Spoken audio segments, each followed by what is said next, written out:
अस्सलाम वालेकुम नाज़रीन, A to Z न्यूज़ के साथ मैं हूं ईमान फातिमा। खबरों के सिलसिले में सबसे पहले खबर शामिल कर न जिनको खौफ आता हो वो दिल मुश्किल से मिलते हैं। जहाँ गिरता है खून का वहाँ पे फूल खिलते हैं। न जिनको इश्क हो मट्टी से वो तो गैर होते हैं। वो दुश्मन जो भी धरती के उन्हीं से बैर होते हैं। है माओ की दुआओं का असर जो आरज़ू में है।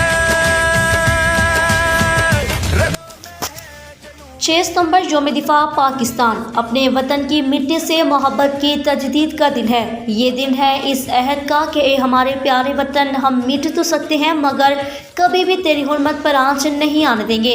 जंग सितंबर वो अजीम दास्तान है जिसमें पाक फौज की 150 मुजाहिदीन पर मुश्तमिल एक कंपनी ने 12 घंटे तक हिंदुस्तान की 1500 फौज को रोके रखा, बल्कि भारी जानी व माली नुकसान भी पहुँचाया। मादरे वतन पर अपनी जान निछावर करके इस आगोश में सोने वाले अफवाज पाकिस्तान के शोधा को सुर्ख सलाम।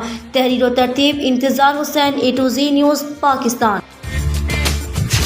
चले तो रास्ते इनके यूं पीछे पीछे चलते हैं। दुआ बनकर जो साया हो ये उसके नीचे चलते हैं। मोहब्बत है वतन से यूं इन्हें कुछ फिक्र नहीं जागी। जिए तो गाजी होते हैं, मरे तो गोद में माँ की। है माओ की